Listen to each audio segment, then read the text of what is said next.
إن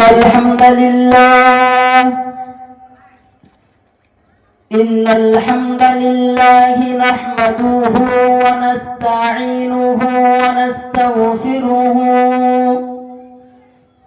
ونؤمن به ونتوكل عليه ونعوذ بالله من شرور أنفسنا ومن سيئات أعمالنا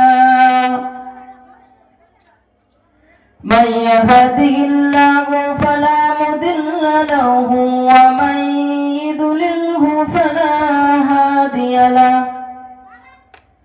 ونشهد أن لا إله إلا الله وحده لا شريك له ونشهد أن سيدنا ونبينا وإمامنا وبشيرنا ونذيرنا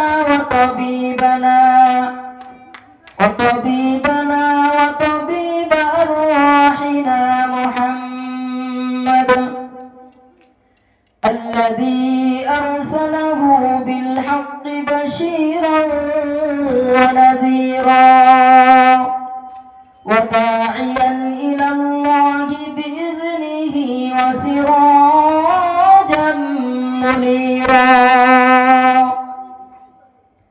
أما بعد فقد قال الله تبارك وتعالى في كلامه المجيد وفي فرقانه الحميد أعوذ بالله من الشيطان الرجيم بسم الله الرحمن الرحيم إن الله يصلون على النبي يا أيها الذين آمنوا صلوا عليه وسلموا تسليما اللهم صل على سيدنا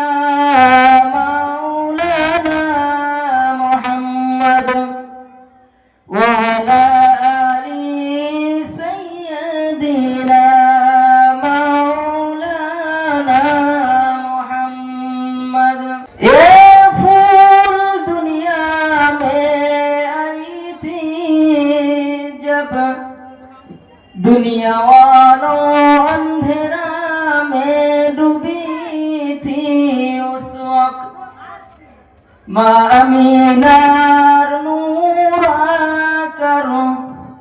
दुनिया में नूर बिछाया वही नूर से दुनिया वालों नूर हो गया बलगल उला बिकमालिही कशफत तुजा बिजमालिही हसनत जमीउ खिसालिही सल्लु अलैहि एक दिन तुम्हारी नाम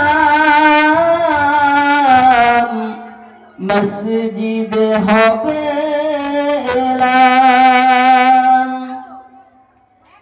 एक दिन तुम्हारी नाम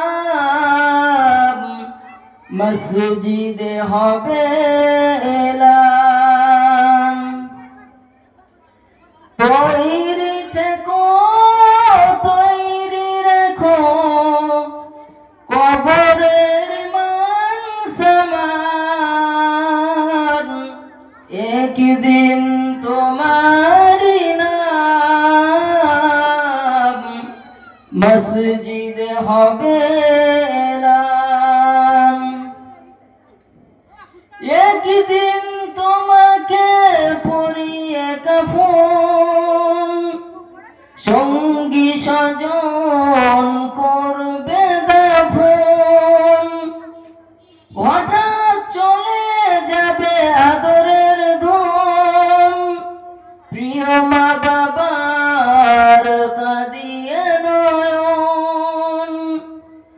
তৈরি থেকো, তৈরি রেখো সুন্নতি আমলিবার,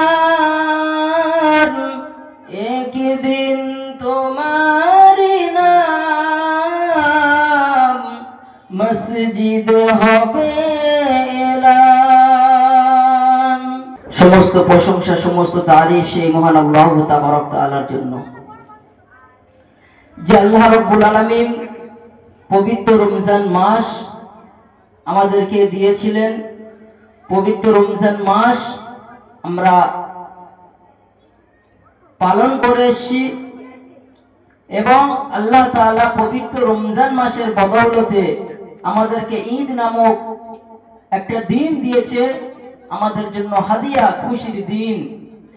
সেই ঈদে মিলাদুন নবী কিছু মানুষ আল্লাহ তাআলার শুকর গুজারের জন্য, মুরব্বীদের জন্য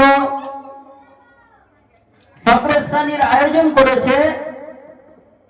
এটাই হচ্ছে মানুষের উত্তম, এটাই হচ্ছে মানুষের সবথেকে চিন্তা বিবেক, সবথেকে উত্তম জিনিস। যে সারা রমজান মাস আমরা পেলাম, ঈদ থেকে যদি আমরা বেহায়াপনা, ঈদ থেকে আমরা যদি গুনাহ চালু করে দিই, আমাদের রমজান মাসটা পুরো বেকার হয়ে যাবে। সেই জন্য ঈদে মিলাদুন নবী, ঈদের দিন যারা কায়েম করেছে, আল্লাহ তাআলা তাদেরকে নেক হায়াত দান করুক এবং তাদেরকে ইসলামের জন্য, দ্বীনের জন্য কবুল করে নিক। আর যে সমস্ত ভাইয়েরা রাস্তার মধ্যে আছেন, যারা যেসব মা বোনেরা দোকানের মধ্যে আছেন, আমরা সকলে চলে আসি। উত্তম দিনে উত্তম জায়গায় বসাটা হচ্ছে হক। উত্তম দিনে যদি আমরা গুনাহ করে কাটিয়ে দিই, আমাদের আল্লাহর সঙ্গে জুলুম হবে এবং রমজানের উপরে জুলুম করা হবে। সেই জন্য আমরা পবিত্র রমজান মাস পেয়েছি যারা, সেই উপলক্ষে আমরা ঈদে মিলাদুন নবী, দিনের কথা হবে, এখানে কোরআন শরীফ থেকে কথা হবে।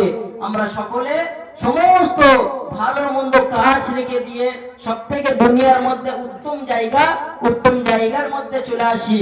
এই মজমায় বসলে তিনটে উপকারিতা, এর আগে কোনোদিন কারোর মুখ থেকে শুনুনি, আজকে আমার মুখ থেকে শুনবে ইনশাআল্লাহ। এই জায়গায় বসলে কটা উপকারিতা হবে।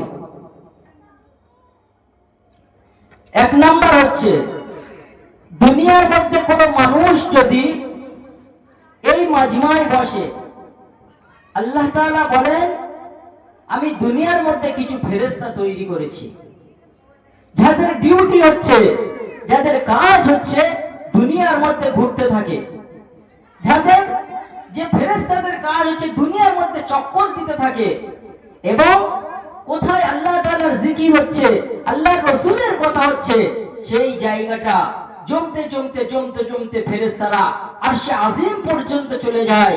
আল্লাহ তাবারক তাআলা সব কিছু জানার পরেও ফেরেশতাদেরকে বলতে থাকে, হে আমার ফেরেশতারা, তোমরা কোথা থেকে এসেছো? ফেরেশতারা বলতে থাকে, আল্লাহ আপনি তো ভালোই জানেন, তারপরেও কেন জিজ্ঞাসা করছো?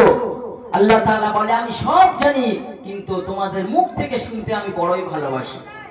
সেই জন্য ফেরেশতারা তখন বলবে, আল্লাহ তাআলা উমুক জায়গা থেকে, উমুক এলাকা থেকে কিছু বান্দা বান্দি তোমার এই আল্লাহর রাসূল আপনার কথা এবং কবরের কথা, জাহান্নামের কথা, জান্নাতের কথা আলোচনা করার জন্য, তারা কবরকে নিয়ে ভাববার জন্য, আখিরাতকে নিয়ে ভাববার জন্য কিছু বান্দা বান্দি আয়োজন করেছে এবং সেই আয়োজনের মধ্যে বসেছে। এ আল্লাহ তখন বলে যে, আল্লাহ তাআলা বলে, ফেরেশতারা তারা কি চায়? তখন ফেরেশতারা আল্লাহ তাআলা বলে, হে রব্বুল আলামিন, তারা উত্তম জিনিস, তারা মাজমা কায়েম করেছে, মানে নিশ্চয়ই তারা জাহান্নামকে ভয় করে, জান্নাতের আশা করে। তখন আল্লাহ তাআলা বলে, হে আমার ফেরেশতারা, তারা কি আমার জান্নাত দেখেছে? তারা কি আমার জাহান্নাম দেখেছে? তারা কি কবরের আযাব সম্বন্ধে জেনেছে? তারা কি আমার রাসূলকে দেখেছে, আমাকে দেখেছে? ফেরেশতারা তখন বলতে থাকে, হে রব্বুল আলামিন, তারা কিছুই দেখেনি। আলেমদের মুখ থেকে শুনে, কিতাব থেকে শুনে, মাজমার মধ্যে শুনে তোমাকে বিশ্বাস করে, তোমার রাসূলকে বিশ্বাস করে, জাহান্নাম জান্নাতকে বিশ্বাস করে, তোমার উপরে ইয়াকিন করে, জান্নাতের আশা করে, জাহান্নাম কালামের ভয় করে মাজমায় বসেছে। তখন আল্লাহ তাআলা ফেরেশতাদেরকে বলতে থাকে, হে আমার ফেরেশতারা, তোমরা সাক্ষী থেকে যাও, যেসব বান্দারা আমাকে দেখলো না, আমার রাসূলকে দেখলো না, আখিরাতকে যারা বিশ্বাস করে নিল, আলেমদের মুখের কথা শুনে বিশ্বাস করে নিল, হে ফেরেশতারা তোমরা সাক্ষী থেকে যাও, ওই সব বান্দা যারা আমার মাজমার মধ্যে বসেছে, আমি তাদের সকলের পিছনের গুনাহগুলো আমি আল্লাহ তাআলা মাফ করে দিলাম। সকলে বলি সুবহানাল্লাহ।